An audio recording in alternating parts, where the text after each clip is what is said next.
Panalangin sa gitna ng pagsubok. Panalangin upang patatagin tayo sa pagsubok sa buhay at magtiwala sa Panginoon. Dakilang Diyos na makapangyarihan sa lahat, ako po ay lumalapit at nagpapakumbaba sa inyong harapan. Patuloy niyo po akong samahan sa aking buhay sapagkat napakaraming pagsubok ang dumarating sa aming buhay. Iba't ibang klaseng pagsubok ang aming kinakaharap naming mga tao. Dumadating sa puntong wala kaming malapitan at wala na rin makatulong sa aming mga pinagdaraanang problema.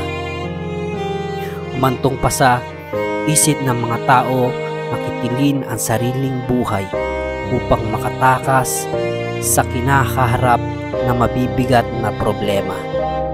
Mabuti na lang, Panginoon, nakatagpo ka namin at nakilala sa pamagitan ng iyong mga salita at mga lingkod mo na nagbabahagi ng iyong kabutihan at pag-ibig na walang kapantay. Sa pamagitan nun, nagkaroon ng pananampalataya na may Diyos na umiibig sa amin at ang pagkitil ng buhay ay hindi naayon sa iyong kalooban. Ito ay napakalaking pagkakamali na aming gagawin sapagkat ang pinakaugat ng pag-uudyok ng pagkitil ng buhay ay ang mamamatay taong si Satanas, sapagkat ang sabi nga sa Juan 8:44, kayo'y sa inyong amang Diablo, at ang mga nasa inyong ama ang ibig ninyong gawin. Siya'y isang mamamatay tao, buhat pa ng una, at hindi nananatili sa katotohanan, sapagkat walang katotohanan sa kanya. Pagka nagsasalita siya ng kasinungalingan ay nagsasalita siya ng ganang kanya, sapagkat siya'y isang sinungaling at ama nito. Panginoon, maliwanag na sinabi na si Satanas ay mamamatay tao, buhat pa ng una, at siya po ang nag-uudyok na gumawa ng masama. Mabuti na lang, Panginoon, at nakilala kita dahil sabi mo nga sa Job 12:10, nasa kamay niya ang buhay ng bawat bagay na may buhay at ang hininga na lahat ng mga tao, kaya walang sino man pwedeng kumuha ng buhay kundi kayo lang, Panginoon. Salamat, Panginoon, dahil natutunan kong ipagkatiwala ang aking buhay. At sa gitna ng mga problema at pagsubok, ako po ay nagtitiwala sa inyong mga salita. At alam ko, Panginoon, na hindi mo kami bibigyan ng pagsubok na hindi namin kakayanin. At alam po namin na sa gitna ng problema at pagsubok, nakasama ka namin upang lumakas ang aming loob at mapagtagumpayan namin ito.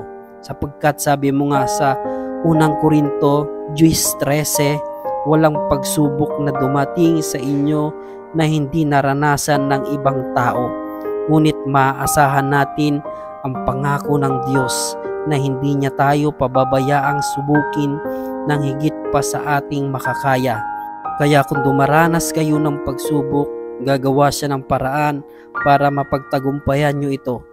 Kaya po, Panginoon, bibigay po namin ang lahat ng pagtitiwala sapagkat ang sabi mo sa Kawikaan 3:5-6, kay Yahweh ka magtitiwala buong puso at lubusan, at huwag kang mananangan sa sariling karunungan.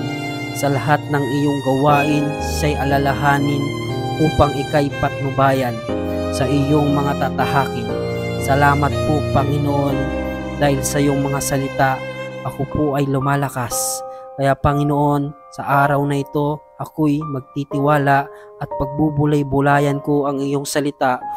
Sabi nga po sa mga awit 16:1-11, ingatan mo sana ako, O Diyos, sa iyo ako nanganganlong at nagtitiwalang lubos.